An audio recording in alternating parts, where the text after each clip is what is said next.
Delhi NCR में प्रदूषण का कहर जारी है। लगातार चौथे दिन भी एक्यूआई बेहद खराब श्रेणी में। कई इलाकों में 355 के पार एक्यूआई पहुंच गया है। वहीं प्रदूषण पर दिल्ली सरकार और कोर्ट सख्त है। प्रदूषण को इमरजेंसी मिशन मानकर सरकार चल रही है। रोकथाम के लिए मॉनिटरिंग कमेटी का गठन किया गया है। विशाल हमारे साथ, हमारे सहयोगी लगातार बने हुए हैं। विशाल, अगर प्रदूषण की बात करें तो क्या स्थिति बनी हुई है, क्या कहता है एक्यूआई? रंजना, देखिए अभी मौजूदा जो डेटा है उसके अनुसार दिल्ली में ओवरऑल एक्यूआई जो है 300 बना हुआ है। और अगर कल की बात करें या फिर पिछले 4 दिनों की बात करें, जब से दिसंबर महीना शुरू हुआ है तब से एक भी दिन ऐसा नहीं रहा है जब दिल्ली में एक्यूआई लेवल 350 के भी नीचे गया हो। और आज क्योंकि अभी सुबह का हम एक्यूआई बता रहे हैं, और जो ओवरऑल एक्यूआई पूरे दिन का जो रिकॉर्ड होता है वो शाम 5 बजे किया जाता है, तो आज शाम को ये देखना होगा कि आज दिल्ली में एक्यूआई लेवल कितना जाता है। अभी की बात करें तो स्थिति काफी खराब है। आसमान में सफेद धुंध की चादर जो है साफ तौर पर देखी जा रही है, और प्रदूषण कल रात को ही अचानक से बढ़ गया था, जिसको लेकर कल ही दिल्ली सरकार की तरफ से एक उच्च स्तरीय बैठक जो है प्रदूषण को लेकर की गई, जिसमें सीएम रेखा गुप्ता और पर्यावरण मंत्री मनजिंदर सिंह सिरसा के साथ तमाम विभाग के वरिष्ठ अधिकारीगण शामिल रहे। और इस मीटिंग में जो है सीएम रेखा गुप्ता ने प्रदूषण को एक इमरजेंसी मिशन मानकर चलने के निर्देश दिए हैं, और कहा है कि जो भी एजेंसी किसी भी प्रकार से प्रदूषण रोकथाम में रुकावट पैदा कर रही है, उल्लंघन कर रही है नियमों का, उन पर सख्त जो है चालान काटे जाएंगे और उन पर कार्रवाई भी की जाएगी। बिल्कुल, चालान काटे जाएंगे, कार्रवाई भी की जाएगी। साथ ही साथ विशाल, अगर हॉटस्पॉट्स की बात करें, क्योंकि आप अमूमन हमारे दर्शकों तक ये पूरा आंकड़ा पहुंचाते हैं और आपकी भी नज़र बनी रहती है हॉटस्पॉट्स पर क्या स्थिति है। फिलहाल हॉटस्पॉट पर एक्यूआई कितना दर्ज किया गया है?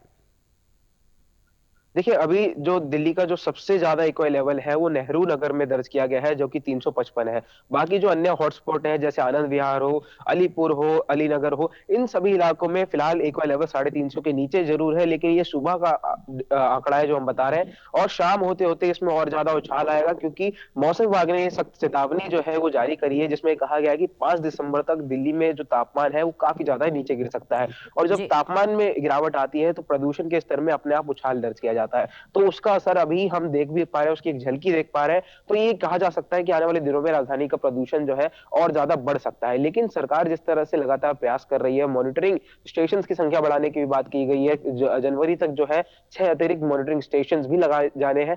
तो इसको लेकर भी एक उम्मीद है कहीं ना कहीं कि सरकार जो प्रयास कर रही है उनसे प्रदूषण कम जरूर होगा। हालांकि कुछ दिन ऐसे भी जरूर मिले जब एक्यूआई लेवल 300 के नीचे गया, लेकिन वो भी किसी प्रकार से राहत की खबर नहीं थी। लेकिन एक होप जरूर जागी थी जनता में कि अब प्रदूषण कम होगा, लेकिन उस होप में वापस से प्रदूषण ने जो है अपना पानी फेर दिया। क्योंकि आज भी अगर प्रदूषण का हम जिक्र करें तो दिल्ली के लगभग सभी इलाकों में 170 से लेकर 355 के बीच में एक्यूआई लेवल बना हुआ है, यानी 150 के नीचे किसी भी इलाके में एक्यूआई नहीं है। और जैसा कि हम लगातार दर्शकों को जानकारी देते हैं कि 50 से नीचे जब तक एक्यूआई लेवल नहीं पहुंचता तब तक इसे अच्छा नहीं माना जाता। बिल्कुल विशाल, देखिए स्थिति हमें पता है क्या है और कितनी खराब होने वाली है, इसका भी कुछ कुछ अंदाजा सरकार को भी है, प्रशासन को भी है। लगातार हम अपने दर्शकों को बता भी रहे हैं कि जैसे जैसे ठंड आएगी ये समस्या और गहराएगी। बावजूद इसके सरकार जो कदम उठा रही है वो नाकाफी साबित हो रहे हैं।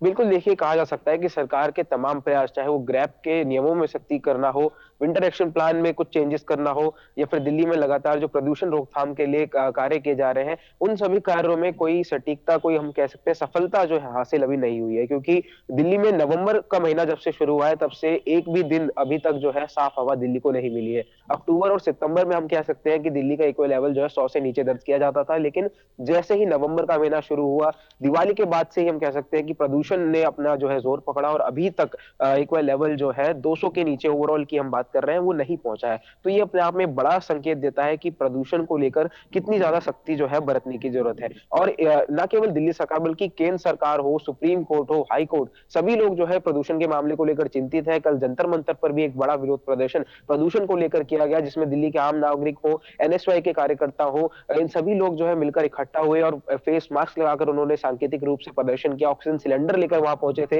एयर प्योरीफायर लेकर वहां पहुंचे थे। तो ये चीजें दर्शाती कि जनता भी अब काफी जो है जागरूक हो चुकी है, काफी चिंतित है अपने और अपने भविष्य के स्वास्थ्य के लिए। बिल्कुल, जनता जागरूक हो चुकी है, जनता चिंतित है और ये चिंता भी लाजमी है, क्योंकि विशाल प्रदूषण सिर्फ एक ऑर्गन पर इम्पैक्ट नहीं डाल रहा है। प्रदूषण हमारे शरीर के कई अंगों को नुकसान दे रहा है। अमूमन हर घर में अगर आप देखेंगे तो खांसी जुकाम के मरीज मिल जाएंगे, गले में दर्द के मरीज मिल जाएंगे। विशेष रूप से बच्चों और बुजुर्गों को ज़्यादा परेशानी हो रही है। ऐसे में अस्पतालों में भीड़ भी बढ़ रही है। तो क्या तैयारी है सरकार की तरफ से इस समस्या से, इस स्वास्थ्य आपातकाल से निपटने के लिए? देखिए, ये स्वास्थ्य आपातकाल ज़रूर है और इसको लेकर दिल्ली सरकार के जो सरकारी अस्पताल हैं, उन्होंने भी तैयारियाँ की हैं। अगर हम आरएमएल अस्पताल की बात करें, तो वहाँ पर एक विशेष रूप से पॉल्यूशन ओपीडी क्लिनिक चलाई जाती है और ये सिलसिला 2022 से जारी है। लेकिन इस बार जो है इस ओपीडी में एक खास इंतज़ाम ये किया गया है कि जब अगर कोई मरीज़ जो है पॉल्यूशन से पीड़ित होकर इस जगह जाता है, तो उसे ना केवल पॉल्यूशन का इलाज मिलेगा, बल्कि तमाम जिस भी बीमारी से वो ग्रस्त है, उसे एक ही जगह पर, एक ही डेस्क पर सभी इलाज मिल जाएगा। तो ये अपने आप में एक हम कह सकते हैं मरीजों के लिए एक राहत भरी खबर है। उसे दर-दर नहीं भटकना पड़ेगा, अलग-अलग विभाग नहीं जाना पड़ेगा, उसे एक ही विभाग में जाकर जो है अपना इलाज होगा। लेकिन यहाँ पर ये ज़रूर एक कमी हम कह सकते हैं, शॉर्टेज है कि ये जो पॉल्यूशन ओपीडी है, वो केवल सोमवार के दिन चलाई जाती है। तो जिस तरह से पॉल्यूशन के केसेस बढ़ रहे हैं, पॉल्यूशन का डेटा लगातार बढ़ रहा है, तो सरकार को ज़रूरत है कि इन हॉस्पिटल्स में इन पॉल्यूशन ओपीडी क्लिनिक को बढ़ावा दें, इसको प्रमोट करें, ताकि ये ना केवल मंडे तक सीमित ना रहे, बल्कि सभी दिन जो है इस पर काम चलता रहे। चलिए, बहुत बहुत शुक्रिया विशाल हमारे साथ जुड़ने के लिए, इस तमाम जानकारी के लिए।